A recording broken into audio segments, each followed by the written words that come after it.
Yeah, Shalom, giving no praise unto Yahweh Shema Shabashim Hakudash. Double honors unto the apostles of Great Millstone. And unto you brothers to be pushing this truth in sincerity throughout the four corners of the earth.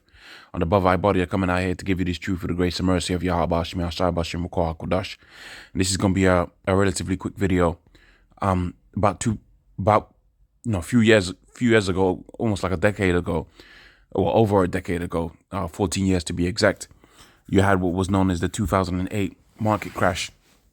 And one of the indicators to that global crash was the house pricing or house boom going bust, because you had a situation where interest rates were low, mortgages were given out irresponsibly, for lack of a better word, and ultimately what had happened is that the market crashed.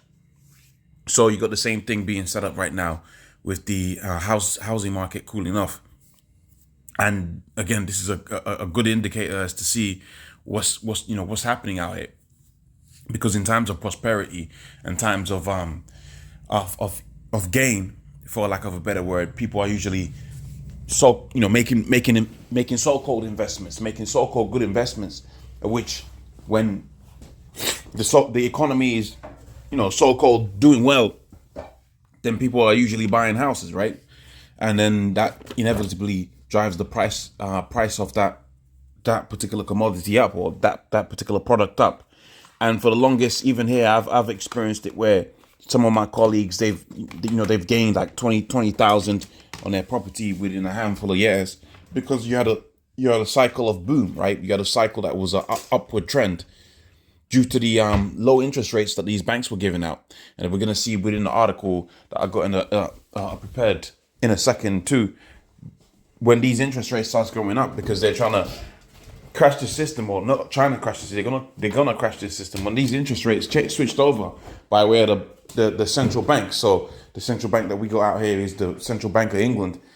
Then ultimately what you have is the retail banks making more difficult for you to access credit, making more difficult for you to be able to access loans, right? Of which the loan that we're dealing with here is mortgage loans. But you got to think about businesses as well.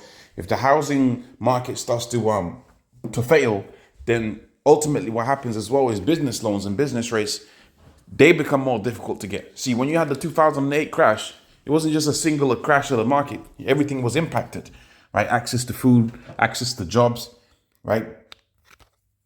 Many companies that was so-called lucrative, they lost a lot of wealth and revenue within that particular time. So you're going to see the same thing happening right now, as in it is an orchestrated, staged attack on resources. And this resource that we're dealing with in this particular video is the housing market, but also too the food market, access to particular goods, access to particular things. It's all going to be crashed, right? It's all going to be lost, man. It's all going to be destroyed, right? Destructured. And ultimately what these elite banking families are going to have it to where is they're going to have you in a situation where you don't own anything and you're supposed to be happy about that. All right. So we're in that great reset. We're in that stage where they're resetting everything. Right. So let's read this article. I'm just going to read a few points from it. The cooling housing market enters into great deceleration. And again, like I said a second ago, it makes sense that we're getting into a deceleration because they're getting ready to reset everything, right? It makes sense that as the food prices go up, housing prices go down, because you only have top notch house prices when the economy is doing well. You got to think about economic euphoria. People think if people think something is a good investment, then that investment's going to have a higher price than it would naturally have, right? A house might cost 20, 40, 50 grand to build. But the belief in the market, which is what you know as economic euphoria, check that word out. Economic euphoria allows it to where that particular price is overly inflated. So you could have a good or resource or a particular thing that people want, and because the demand is high, the pricing is going to be high. And obviously, because we was in a period of low interest rates coming from the central banks and by proximity from the retail banks, you had a situation where that demand was in high demand. But people ain't buying houses right now. They're thinking about how they're going to feed their kids, how they're going to put petrol and diesel into their car, how they're going to be able to afford the increases in energy prices. So invariably, and in addition to obviously the central banks raising interests, invariably the housing market starts to cool off, and that has a knock-on impact across the board. That has a knock-on impact, and is a great indicator to let you know which part of the cycle you're in, because it's all a cycle. Everything repeats itself, right? Everything repeats itself. The same 2008 crash is repeating itself, but this time it's going to be cataclysmic, man. This time it's going to be, and it's my belief that they kind of had it to where the 2008 crash was like a taster, but really they wanted to make it a bigger crash. That's my belief, and this is the situation that we find ourselves in, where the problems that you have within 2008 weren't rectified, making this crash like an undoable crash. Like, certain people recover from 2008. Most people recover from 2008 crash. Most real estate businesses recovered from that. People that invested in property, they recovered from that because the euphoria came back. But nobody's going to be buying houses anymore, okay? Because nobody's got money. It's a great indicator to see where the market is, because if the economy is doing well, people are buying houses, demand is high, prices go up. Cooling the housing market enters into great deceleration.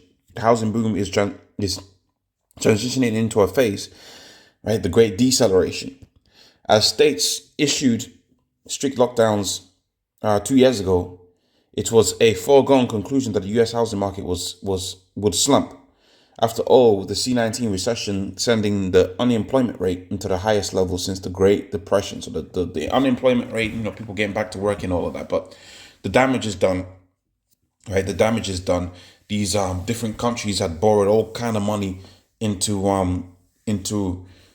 to have it to where people was so-called working from home, or they was on furlough, or all of these different programs to have you at home paid, but there's no product being generated. So he said about 60 to 70% of the dollars ever created, they were created within that period. So high inflation, okay, your money ain't going as far, because they're saying, oh, food prices have gone up. How have they gone up? Well, last year you was chilling at home getting paid and you weren't doing anything. Come on, man. Only it didn't happen. By the summer of 2020, the U.S. economy and the housing markets had slipped from recession. Over the past 2 years, the pandemic housing boom has seen the U.S.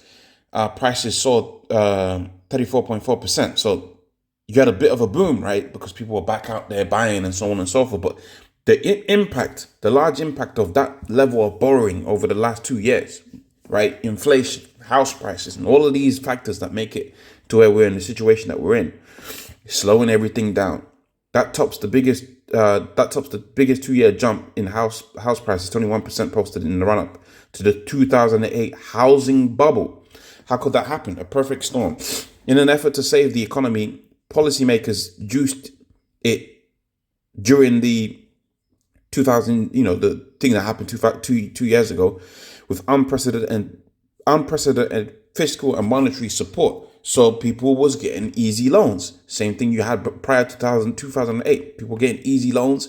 People had access to credit, right? Those low rates were too good a deal for well-paid professionals who saw their jobs transition to remote to pass. As they drove up home values in the market like Boyers and Austin, right? They certainly had competition. Right, the ragamuffin coincides with the 5-year window, 2019 to 2023, when millennials born during this generation's 5 largest birth years hit the peak first-time home buying age of 30. To top it off, a stock market at all-time highs during what much of the ragamuffin had investors flush with cash and ready to park it into real estate. But we could soon see that the boom finally come to a close, and that's what happened in 2008. You had a nice period of access to credit, and all of a sudden that credit became tighter to get, harder to get, okay, because there was too much loans going out there. They had devalued the currency, and you've seen this currency is being devalued again.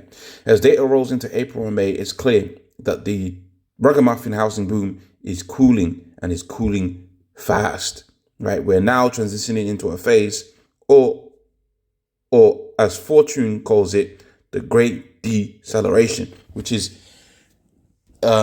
brings to mind, right, the Great Reset, things like that comes into mind. Another article is the housing boom about to bust.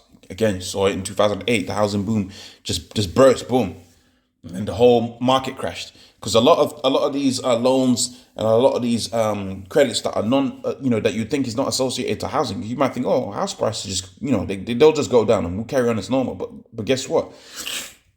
A lot of how the monetary system works, a lot of it is based on how a bank manages mortgages. I mean, I'm oversimplifying it, and I'm certainly not an expert on it. But when you've got people putting down 20 grand, 30 grand for a deposit, and they own 25 year mortgages, when you go into the stock market, how those loans are packaged, right? And I think the term that they use is securities, right? That's packaged, and that's how essentially, trying to get into it and trying to explain to it for me is a little bit difficult. But if you think about somebody guaranteeing that they could pay a mortgage for the next 35 years, well, the bank can issue out loans to other businesses, and they could do all kind of different things because they have what's known as a security. So when you got it to where that security is unstable, the whole market is going to be impacted. All right. So let's just read the top of this. It says the housing boom about to burst. Sellers are slashing prices at levels not seen since before 2000. The ragamuffin amid rapidly cooling markets as hedge fund managers of the Big Short fame warns it's like watching a plane crash. Wonderful. That's beautiful. Australia's housing boom to deflate as mortgage rates rise. Okay. Mortgage rates rise. Prices get slashed. Okay, and ultimately, the market booms. So that's the video. I do apologize. That's not something I'm